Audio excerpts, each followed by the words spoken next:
Okay, it looks like the recording started. I'll go ahead and get things kicked off and then turn it over to Barb. Good afternoon. I'm Hank George, president of the Salty Dog Sailing Association. Welcome everyone who's tuned in today. I think you're going to get a lot of great information here. Jeff Pagels will be doing the talk for us, the webinar.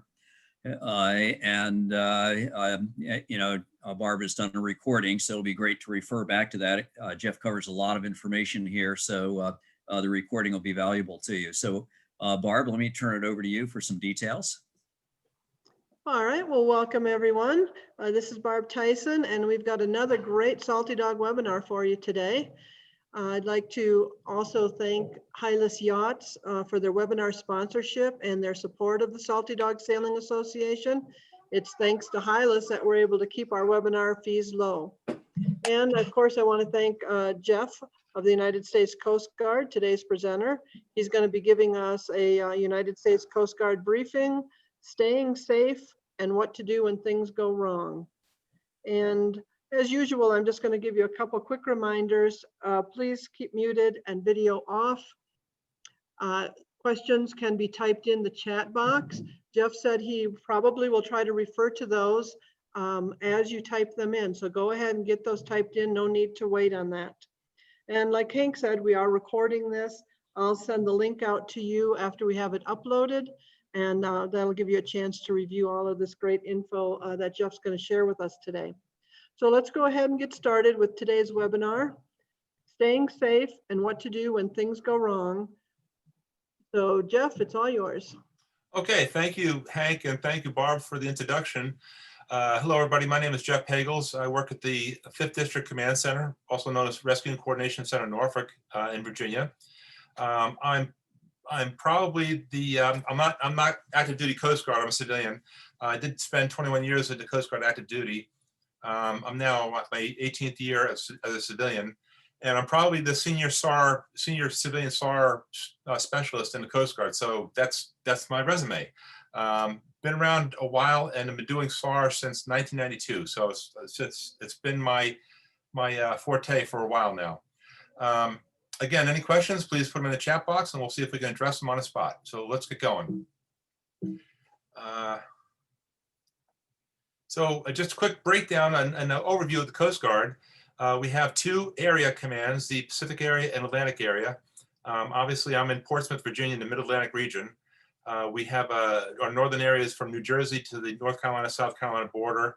And our area, you can see it on the map there, goes out to the 40 West line, so 1,700 miles offshore and 1,100 miles north and south at its widest point in the middle of the ocean. Obviously, RCC Bermuda is in the middle. We work very closely with Bermuda. If you guys stop there on your transit north or south, we talk with Bermuda just about every day. And we have a very good working relationship with them. But it's a large AOR, area of responsibility.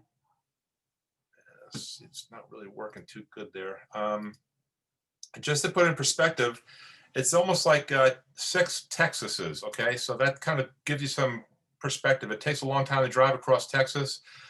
We have 6 of them in our AOR, about 1.7 million square miles of water. So think of a boat that's drifting, or God forbid, if there's a person in the water that goes over the side, trying to find that person in that amount of water, it's a tall task. Further down from the areas, the Pacific area, Atlantic area, we have 34 sectors. So in the Mid-Atlantic region, I have 4 sectors that work for me. We have Sector Delaware Bay, Sector Maryland National Capital Region, Sector Virginia, and Sector North Carolina. You can see those sectors on the left-hand side of the screen. And then below the sectors are the stations. And that's what you're most familiar with, probably because you see the Coast Guard small boat or the cutter. They'll come from the stations usually, and there's 167 of those around the nation. So we have quite a bit of overlap too in the Mid-Atlantic region. There's gaps in the Pacific Ocean. Obviously, there's a lot of area where there's not harbors and stuff like that along the coastline, whereas on the Atlantic coast, we have a lot of harbors, so a lot of stations. From the stations, you have the boats that you typically see, probably that 29-footer at the upper left-hand corner. The response boat's small. You probably see those all the time. They're like our Doberman pinchers. They're just everywhere. There are attack boats. They kind of really fast and jump on the SAR cases when we have them really quick, and get on scene and affect the rescue. Larger boat to the right, the 45 response boat medium. It's one of our newer boats, very capable, can go 50 miles offshore, very fast, capable boat for towing, etc. Then we have the motor lifeboat, the self-riding boat, the 47-foot motor lifeboat, which can go in the surf and capsize if it had to and rewrite itself and keep going. So that's a very capable resource. Onto the cutters, we have the 87-foot coastal patrol boat, the 110 patrol boat, which is, you don't see those anymore. Those are still operating in the Persian Gulf.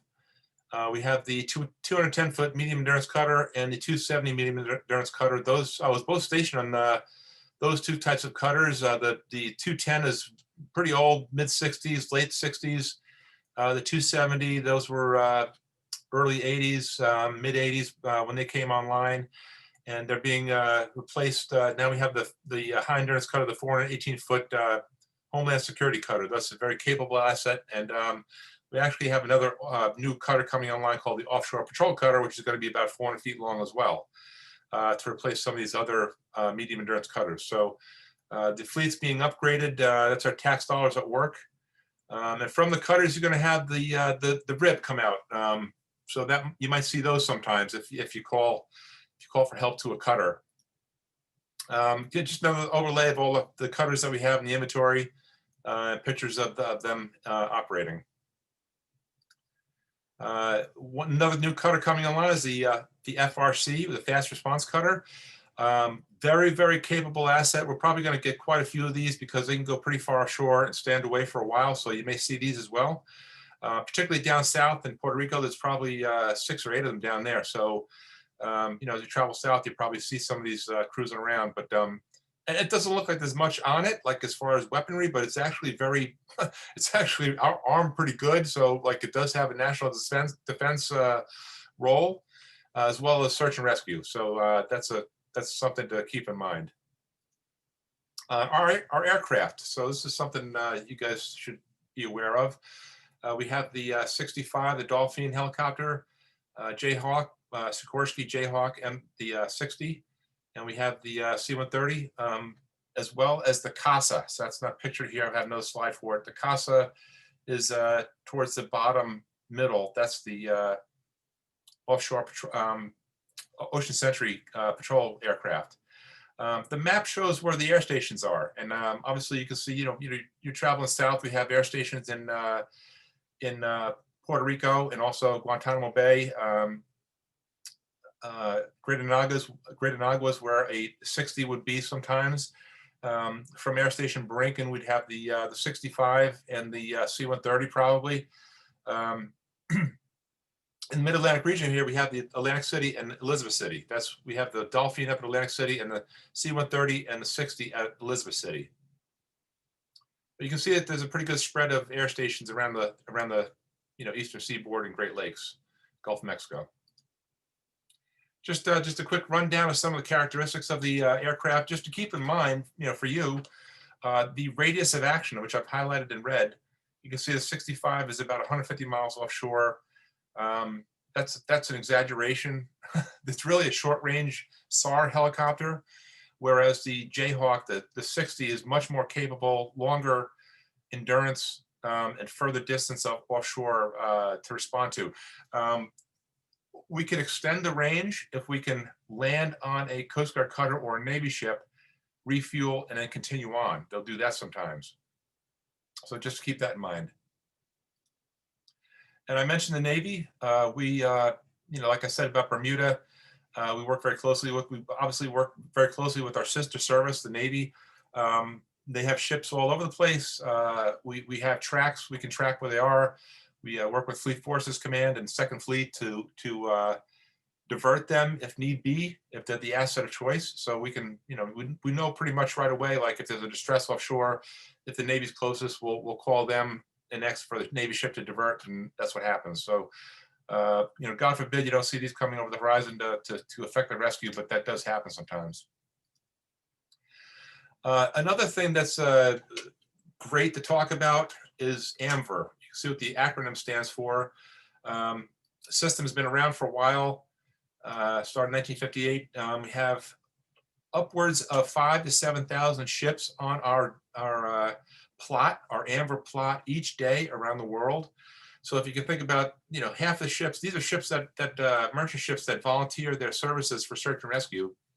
Not everybody does it. Like there's some companies that just don't care to be part of AMVER.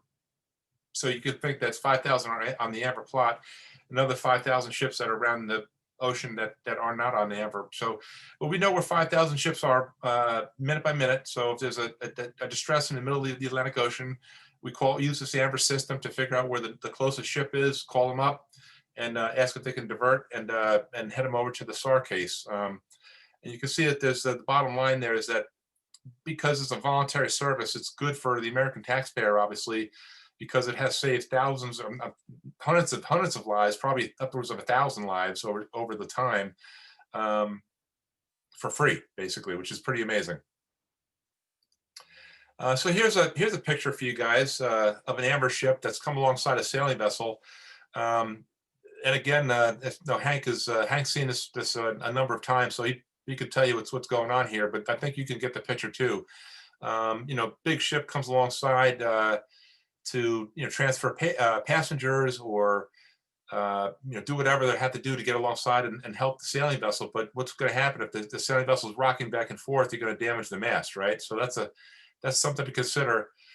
When like I said, God forbid, if there's some distress in your sailing vessel and we have to divert an AMVER ship to your position as you're transiting from Norfolk to Antigua or wherever you're going, if you don't like the plan, like when the AMVER ship gets on scene to talk to you and starts talking to you about what the rescue is going to be like, if you don't like the plan, say, listen, I don't like that plan, Captain. Come up with plan B. And if you're talking to us, possibly by sat phone or something like that, it's good to relay that to us as well. We'll also, reinforce that with the captain that you don't like the plan and to come up with some alternative in order to affect the repair or rescue of the people on board the sailing vessel, because coming alongside is definitely a hazardous and dangerous evolution, particularly for the sailing vessel. Again, use the chat box to ask any questions, and we'll see if we can address them on the spot. Okay. So when should you ask for help? This is a good chance for you guys to ask questions, if you will. But we want you to ask for help before things get critical.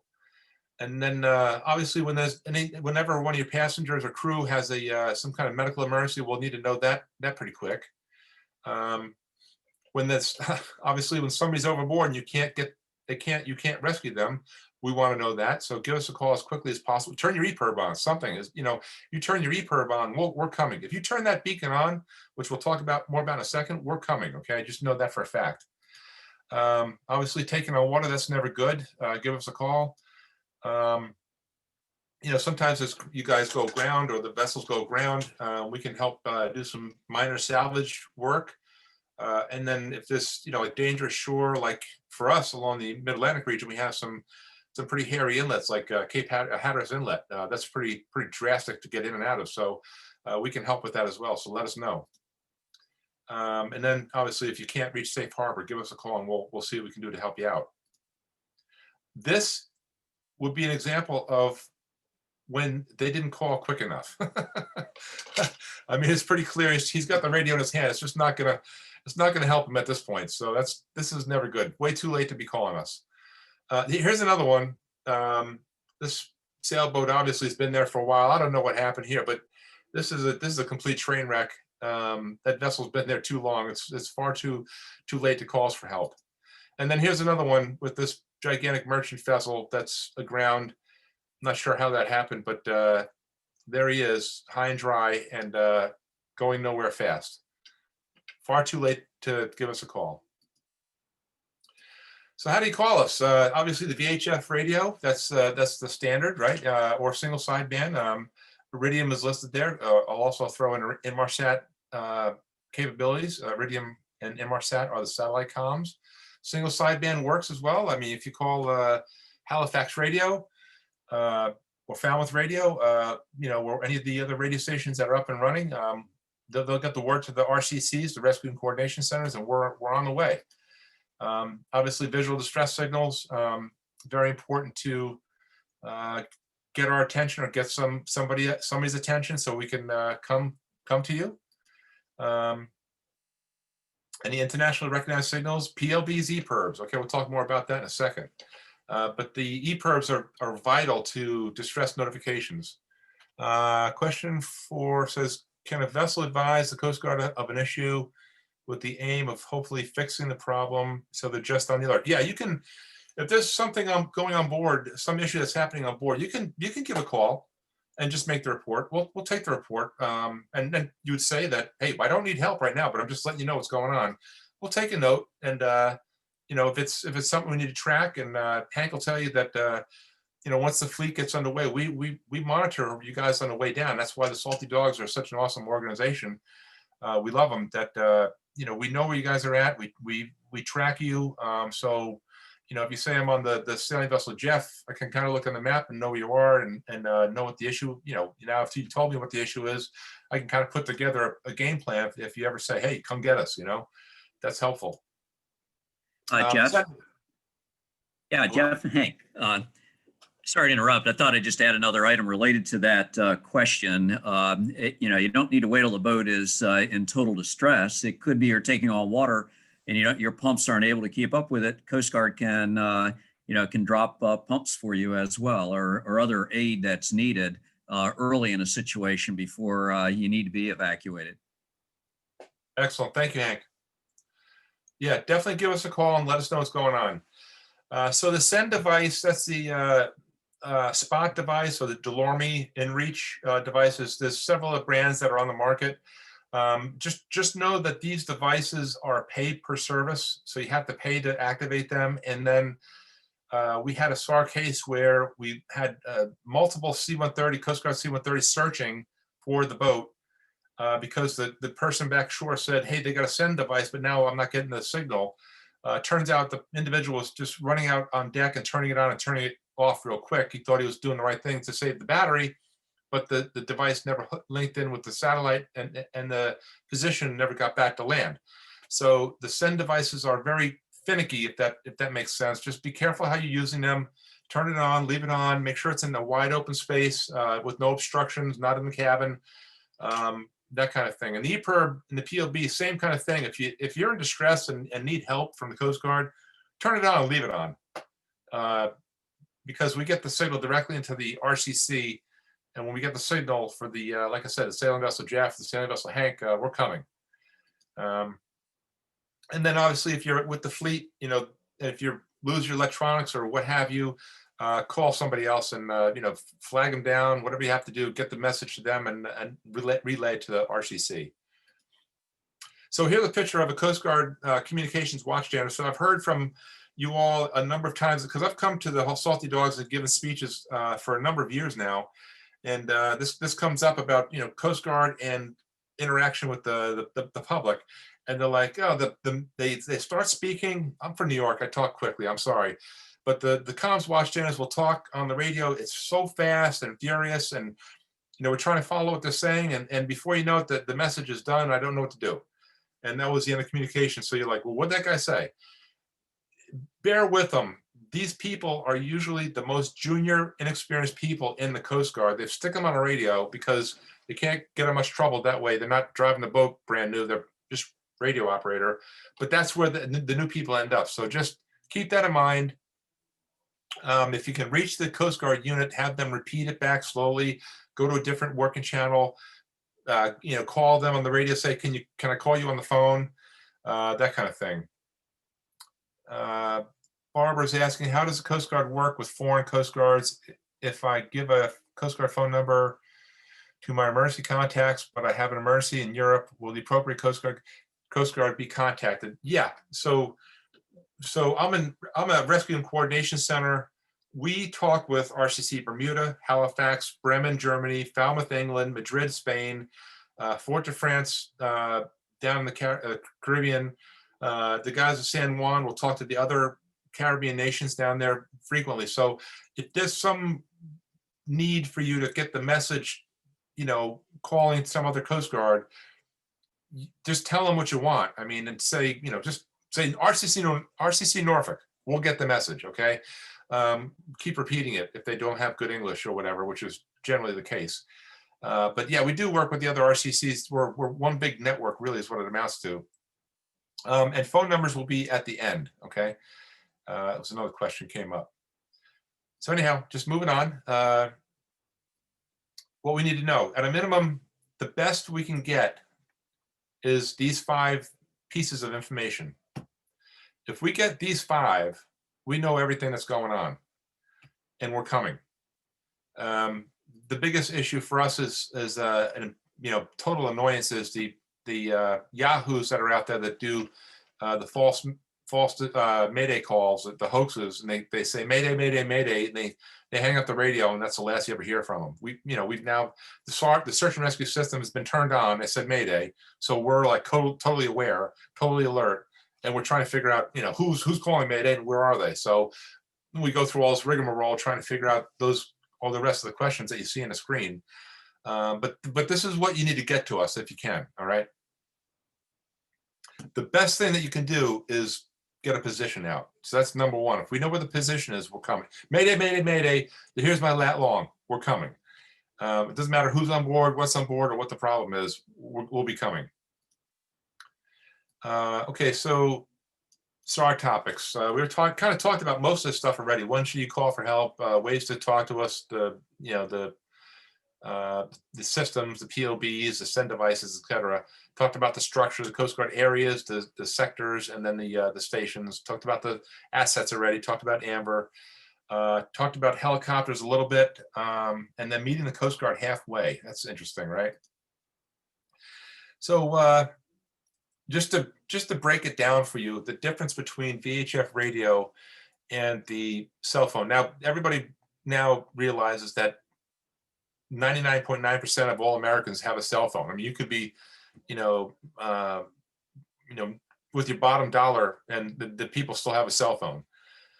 It's crazy. But the difference, you can see the difference in the capabilities of the cell phone to the VHF radio. We still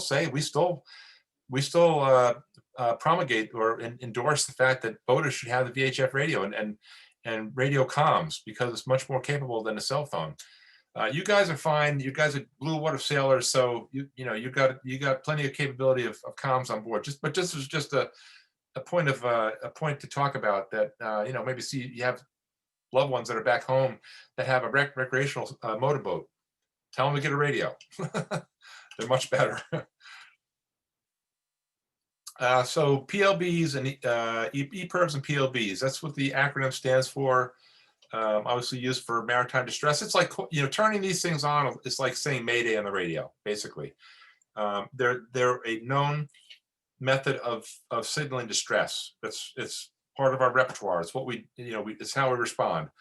And normally, if we were doing this in person, I would have a computer signed on and check that we could check your registration information on the spot. Now, I would recommend that you just review your paperwork, and if it's a couple of years out of date, to go back into the website, which should be registrations.noaa.gov, I think it is, or you could do a search for EPIRB registrations. That probably should come up. But just log into the website, into your account, and just make sure your information is up to date. That'd be very important before you get it back underway. And we already talked about the spot devices, right? I don't think we need to talk anything more about the spot device. But the spot devices when you turn it on, the signal does not come to the Coast Guard RCC. That's half the issue. It goes to the IERCC, the International Emergency Rescue and Coordination Center in Houston, Texas. It's part of the pay for service. It's not a government organization.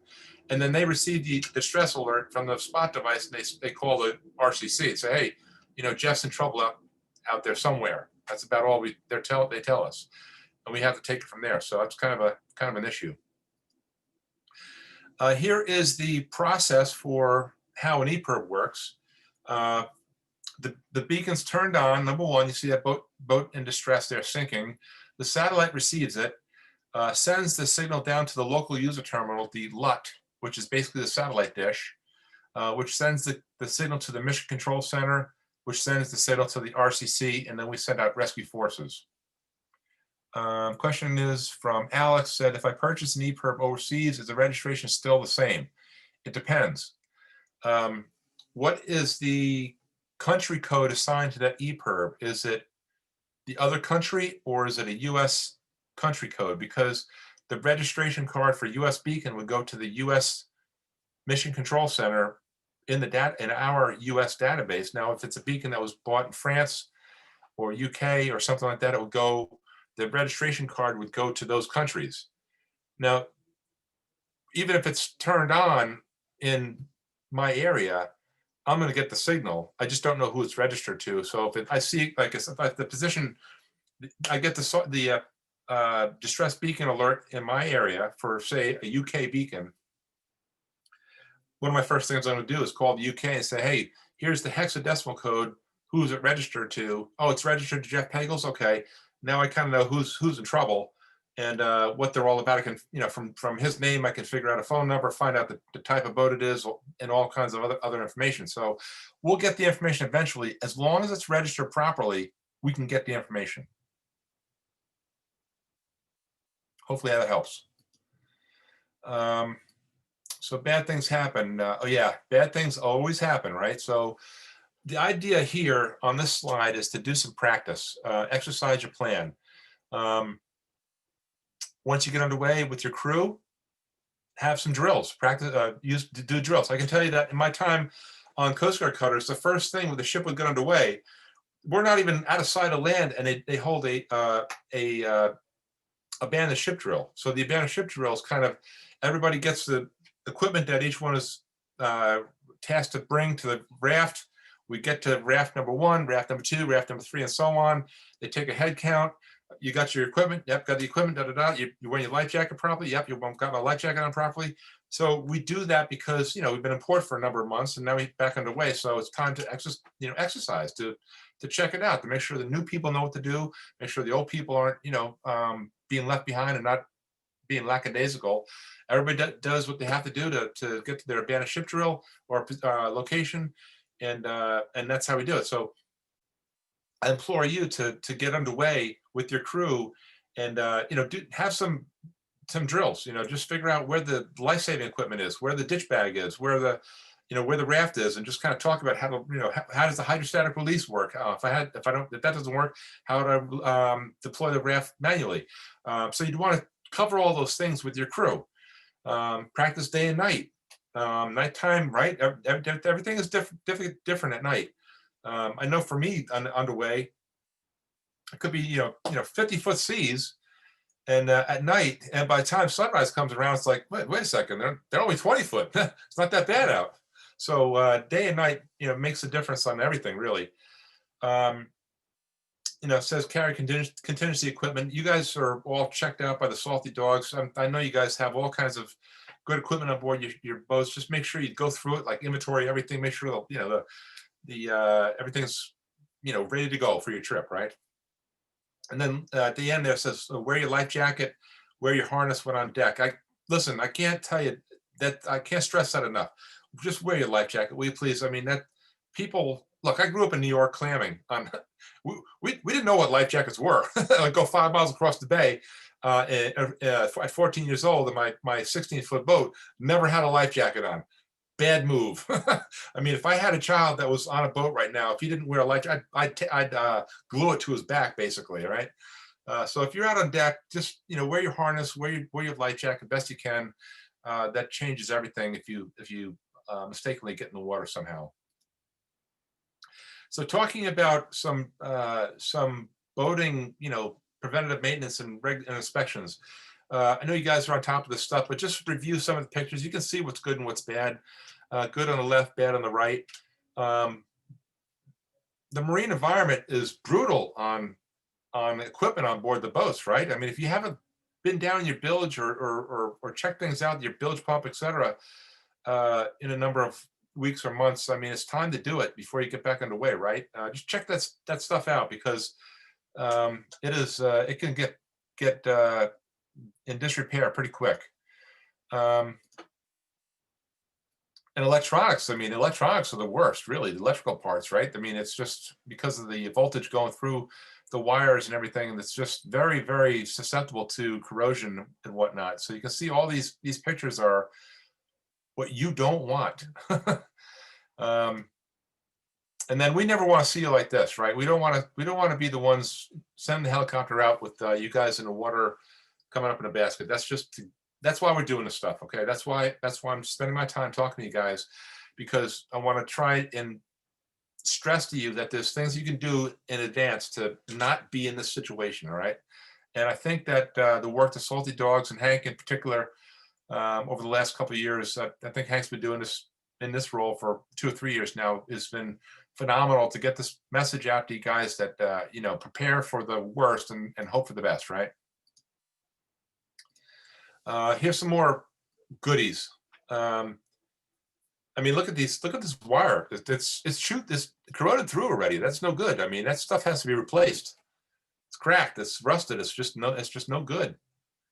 And then you can see this pies chart over here on the right-hand side that causes the fires on board the vessel. I mean, look at the electrical. It's just almost more than half of the chart is all based on some kind of electrical issue. So I definitely implore you guys to check out your panel. Just make sure there's no corrosion on there. Wire brush it out, sand it out. Cover it. Coat, whatever you do to coat it. I don't even know, because I don't own a boat anymore. But I'm sure there's some kind of coatings or applications that you can put on the electrical stuff to help from corrosion. So I definitely implore you guys to check that stuff out. And then know your equipment, right? So know how to turn on the EPIRB. Please don't turn it on inadvertently. Just know how to turn it on, how to deploy the rafts, how to put your survival suits on, etc. Again, those are all, like putting the survival suits on, that's part of your practice, part of your drills, okay? Putting the suit on, because it takes a little bit of getting used to get that stuff on, especially if the boat's going down pretty quick, right? It's not easy to fit in those things, but something to practice. And then, maybe light a flare off, broadcast first that, hey, it's training only and not an actual flare. How about that?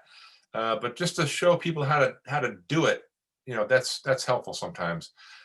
Case in point, had a big search and rescue exercise today with Coast Guard, Navy, and Air Force.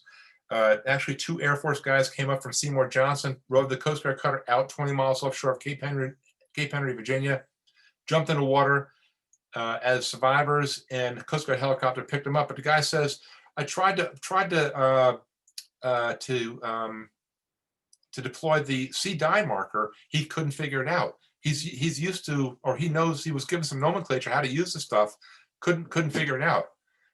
So that's just an example of, do some training, really. And then for me, I don't know if you guys have it on your boat, but it might be something good to get a hold of. I don't know if the Salty Dogs have something like this, but probably even online, you could do some research about, procedures for different events on board the vessel. Like for me in the command center in the RCC, we have procedure sheets for everything. As procedure sheet for going to the galley to warm up my lunch practically. There's procedure sheets for everything. So you might want to think about creating something like this for your boat, maybe as a kind of a go-to checklist. Okay, we're taking on water, so here's that checklist, right? These are the things we have to do. Man overboard, like this one shows on the screen. Here's our checklist. These are the things that we have to do. So just a kind of something to think about, maybe developing. You got plenty of time underway, right? You're living from Norfolk going down to Antigua. Plenty of time to sit together and talk about this stuff and write it up, right? And then if there's, God forbid, this need for some evacuation, everybody's at risk, right? So you guys are at risk, and then the rescuers are also at risk too. And it's just, we don't want this to manifest itself into something bad. That's why we're doing this stuff. Like I said before, that's why Salty Dogs are so good at their safety seminars. because everybody's at risk. When somebody gets in trouble offshore, a lot of people, put their lives on the line. Just kind of bouncing around here a little bit, but this slide shows the first aid kit. So I talked about checking out your equipment. That's important. But first aid kits, we use, we go inside the first aid kit, we pull out a Band-Aid, that's one gone. We use ACE wrap on something that's gone now too, but we never think to go back and replenish the first aid kit. So before you get back underway, I would just, as one of your check items, pre-deployment, pre-cruise, go back to your first aid kit and make sure everything's kind of good to go. And then, preparing for the rescue. So let's hope this is not you and coming for you. Okay. Coast Guard helicopter. That's the worst. I don't even know what it's like to be hoisted up from a helicopter. It's going to be scary. But if you have to, get your life jacket on, number one. That's step one, right? If there's some calamity on board the ship, the sailboat, put what you can away, like the sails. If you can reef the sails, that'd be helpful, because this whirling hurricane is going to come out to you to lower this rescue swimmer. And like I said, below the helicopter is like a hurricane. You're going to have your ditch bag ready to go, but make sure that you grab your driver's license, passport, medications, and have the pets ready as well. So the paperwork is important, because if you can think about, if you're someplace where, say the helicopter comes out, picks you up from the water and brings you to Bermuda, they're going to want to know who you are. If you have no paperwork, could be a problem, right? Or the Bahamas or something like that. So get your paperwork together, make sure it goes with you wherever you go.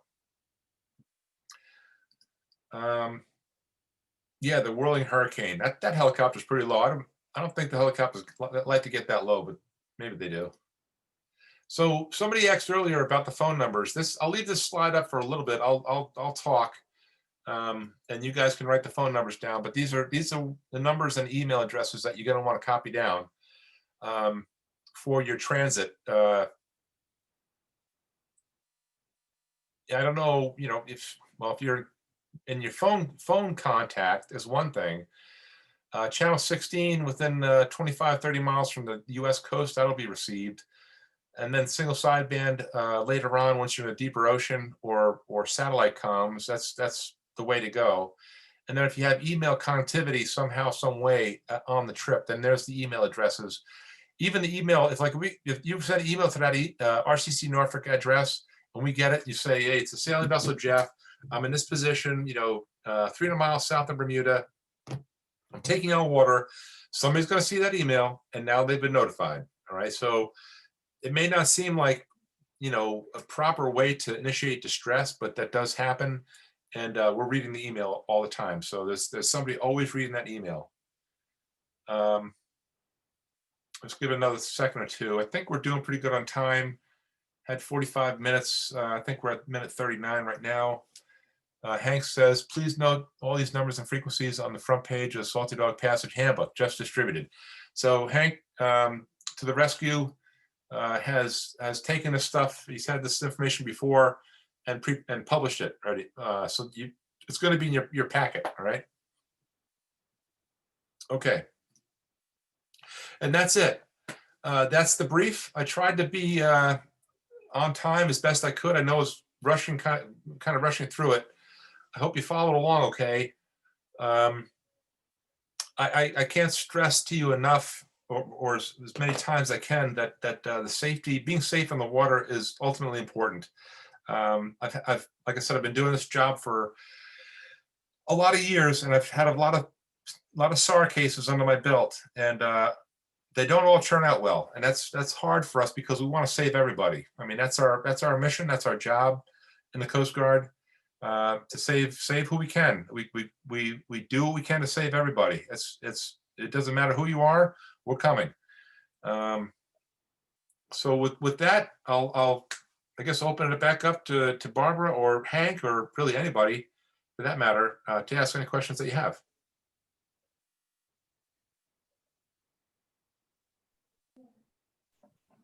Well, great information, Jeff. Thank you so much. Anyone have any other questions for Jeff?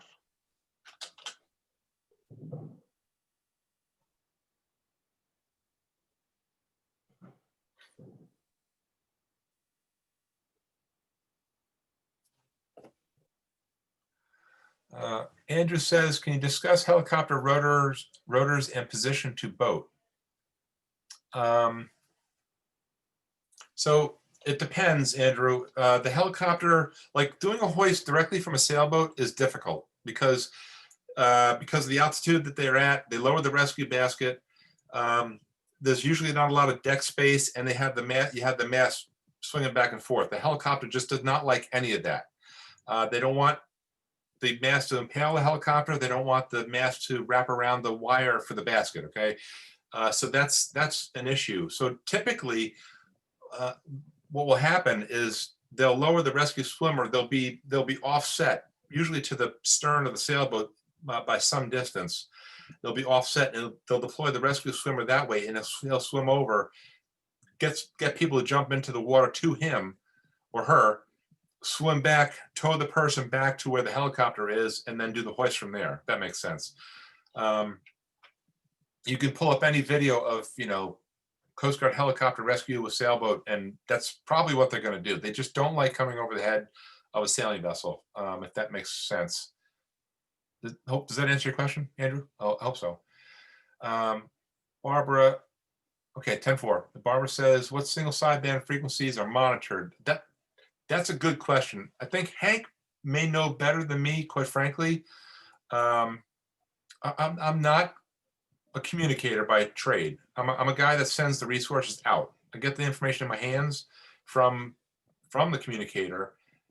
It's been sent to me by email, fax, what have you, and then I figure out a response plan and I send the assets out. So I'm a communicator. We can work on that, but Hank says in the passage handbook. And Hank wants me to go back to the Amber slide. Okay.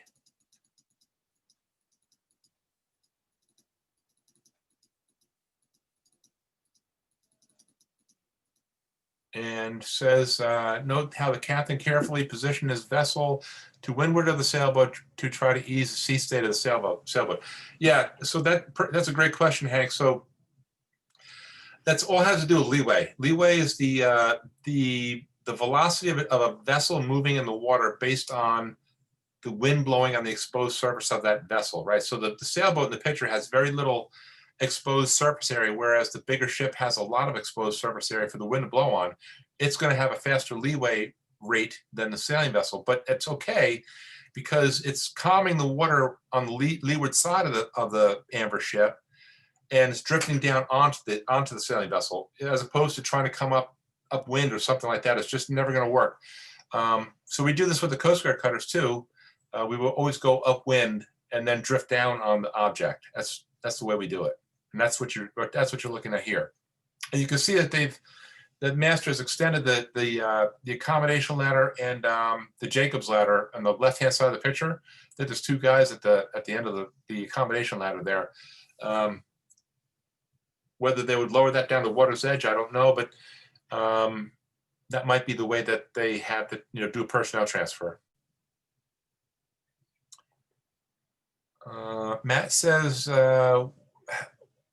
who would respond if we had a life-threatening emergency south of Bermuda, but far north still of the Caribbean Islands? So that's a great question. If you're south of Bermuda, Bermuda has no long-range SAR assets. They have assets that are close to the island only, say 10 to 15, 20 miles offshore. That's it. But the picture showed it's in our. I'll go back to that slide actually. How about that? Take Texas off there, right? So here's the map again. If you're between Norfolk and Bermuda and south of Bermuda, it's our responsibility. If you're further towards the mainland of the United States, it'd be Miami's responsibility.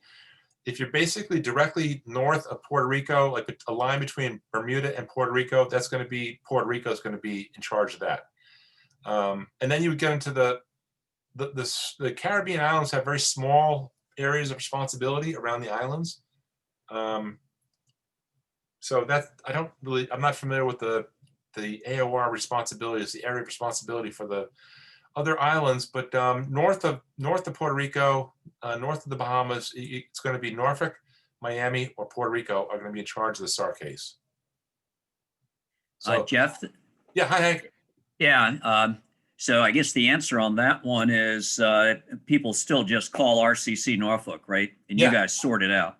yep. If you email us or call us, we'll say, oh, geez, the position plot's 200 miles north of Puerto Rico. We'll call Puerto Rico, we'll give them all the information, and they'll be in charge of the case. So yeah, you can call Norfolk directly, and we'll sort it out, just like you said. Now, I have the frequencies on single sideband if you'd like me to relay those. Sure. I mean, yeah, feel free. I mean, it's your Okay. net, Mike. Well, we've got a few minutes here. I don't mean to cut you off, but so this was Barbara's question, and hi, Barbara. There are 4 frequencies that the Coast Guard monitors. 4125, so 4.125 megahertz, and that's nighttime only, monitored by the Coast Guard. And then the next frequency up from that is 6215, 6.215 megahertz, and that's 24/7 monitored by the Coast Guard. And then 8291, so that's 8.291 megahertz, and that's 24/7 by the Coast Guard. And then daytime only, 12.290, so 12.290 megahertz daytime only, monitored by the Coast Guard. And all of those are 7 days a week. And also make note that 2182, 2.182, is no longer monitored by Coast Guard. It was about 3 years ago that that one was dropped, and that's a short range anyway. So those are listed on the front of every one of our rally passage handbooks. It's on the front page. Barbara may not be in the rally, may not have those, so those are the frequencies. Hopefully that helps. Perfect. Thanks, Hank. And then another question about the GOES, GEOS, GOES. So that indicates the geostationary satellites. There's three level of satellites in orbit: the low Earth orbit, LEO, the medium Earth orbit, MEO, and the geostationary satellites. So that if you signed up for the GEO for your Garmin InReach, that satellite is always looking at the actually the western part of the Atlantic Ocean. So if you send a signal, if you're signed up for that satellite service, it should be heard immediately. It's perfect.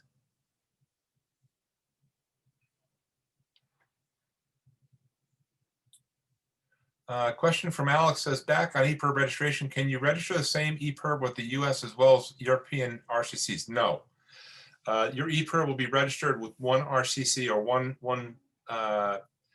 SAR point of contact only. So it's either registered in the US or it's registered with UK or Spain or Germany or what have you. Just not multiple. There's no need for multiple registrations. If it goes off in my area and if it's a German beacon, I'll call Germany. They'll have the registration to me in 2 minutes.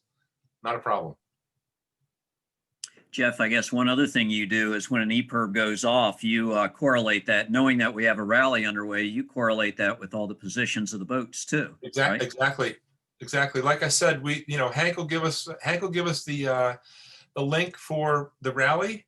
We'll have it up on a screen. So, we'll know if the beacon goes off in my AOR or anywhere really. As for the sailing vessel Jeff, I'm up on the screen. There it is. It's position. Oh, geez, they're part of the Salty Dog rally. So, we'll be in contact with the ground station for the Salty Dogs and, work through them or somehow to work with you to get rescued.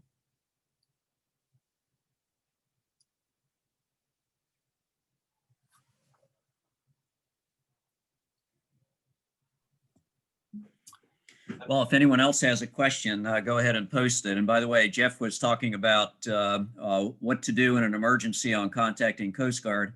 Anyone in the rally, make sure you're also contacting our shoreside coordinator. And so you'll have people coming at you from multiple directions there. Yep, just for the group. So Hank will give us the updated shoreside ground team, and they'll feed us information. You feed them, they feed us. Then we look up at the screen, and we're on the way. So yeah, it's a really excellent situation you have. You're entering, being with the Salty Dogs. There's other organizations out there I don't think are quite as cohesive as as you guys are. So kudos. Thank you, Jeff. It looks like that's it on questions. So, want to thank you for the time, the wonderful information. Anyone needs to get back to these details, Barb will give you the link to the recording. Jeff, you take care of yourself. We're going to be in touch over the next few weeks anyway. So best to you. Okay, thank you so much, Hank. Thank you, Barbara. Thank you very much, Jeff, and thanks everyone for attending. Like Hank said, I will get the link to the recording out to you via email, probably by tomorrow morning. Thanks again for attending, and everybody have a great day.